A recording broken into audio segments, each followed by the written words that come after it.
मित्रों, हिंदू धर्म में विश्वास रखने वाले सभी लोगों के मन में एक सवाल हमेशा रहता है कि त्रिदेव ब्रह्मा, विष्णु और महेश के माता पिता कौन थे और उनका जन्म कैसे हुआ। ये सवाल लाखों सालों से पूछे जाते रहे हैं।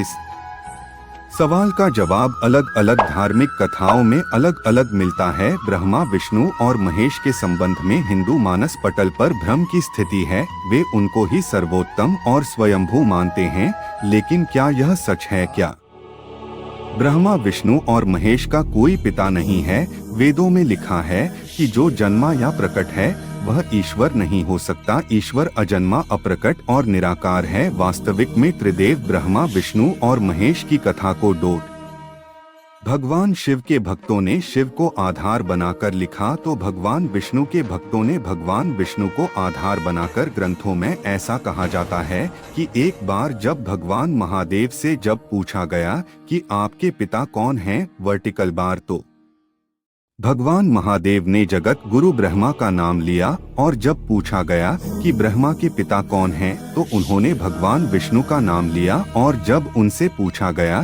कि भगवान विष्णु के पिता कौन, तो उन्होंने कहा कि मैं स्वयं। लेकिन शिव पुराण के अनुसार ब्रह्मा ही सत्य है, वही परमेश्वर है। नमस्कार, आप सभी का एक बार फिर हमारे चैनल अमित शर्मा में स्वागत है।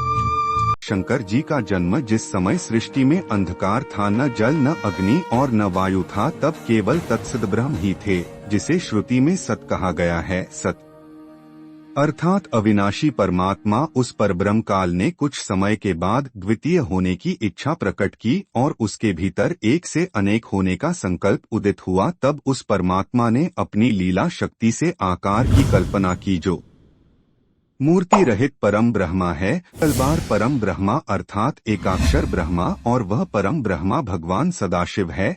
प्राचीन ग्रंथ उन्हीं को ईश्वर मानता है। सदाशिव ने अपने शरीर से शक्ति की सृष्टि की, जो उनके अपने अंग से कभी अलग होने वाली नहीं थी। वह शक्ति अंबिका कही गई। शक्ति की देवी ने ही लक्ष्मी, सावित्री और पार्वती के रूप में जन्म लिया और ब्रह्मा, विष्णु और महेश से विवाह किया था। उस काल रूप सदाशिव की अर्धांगिनी दुर्गा है।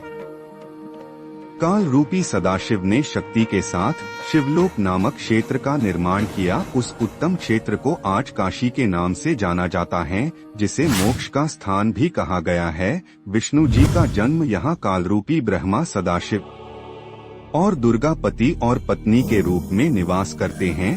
काशीपुरी को प्रलयकाल में भी शिव और शिवा ने अपने सानिध्य से कभी मुक्त नहीं किया था। इस आनंद रूप वन में रमण करते हुए एक समय शिव को यह इच्छा उत्पन्न हुई कि किसी दूसरे पुरुष की सृष्टि करनी चाहिए, जिस पर सृष्टि निर्माण का कार्यभार रखकर हम निर्वाण धारण करें। ऐसा निश्चय करके शक्ति सहित परमेश्वर रूपी शिव ने अपने वामांग पर अमृत मल दिया। फिर वहां से एक पुरुष प्रकट हुआ। शिव ने उस पुरुष से संबोधित करते हुए कहा, वत्स व्यापक होने के कारण तुम विष्णु के नाम से जाने जाओगे। इस प्रकार शिव पुराण के अनुसार विष्णु के माता और पिता कालरूपी सदाशिव और पराशक्ति दुर्गा है। ब्रह्मा जी का जन्म शिव पुराण के अनुसार भगवान ब्रह्मा जी नारद जी से कहते हैं कि भगवान विष्णु को उत्पन्न करने के बाद ब्रह्मा, सदाशिव और दुर्गा शक्ति ने पूर्ववत प्रयत्न करके मुझ ब्रह्मा जी को अपने दाहिने अंग से उत्पन्न किया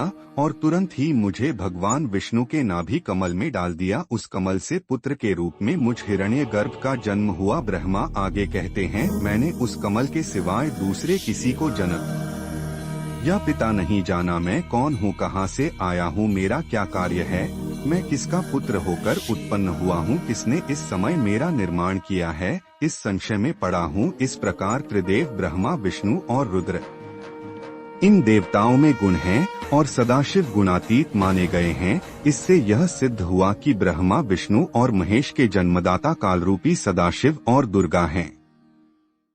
ये बातें अन्य पुराणों में घुमा फिरा कर लिखी गई हैं, जिससे कि भ्रम की उत्पत्ति होती है। भ्रम को छोड़कर सभी पुराण और वेदों को पढ़ने की चेष्टा करें तो असल में समझ में आएगा। मनगढ़ंत लोकमान्यता के आधार पर अधिकतर हिंदू सच को नहीं जानते हैं।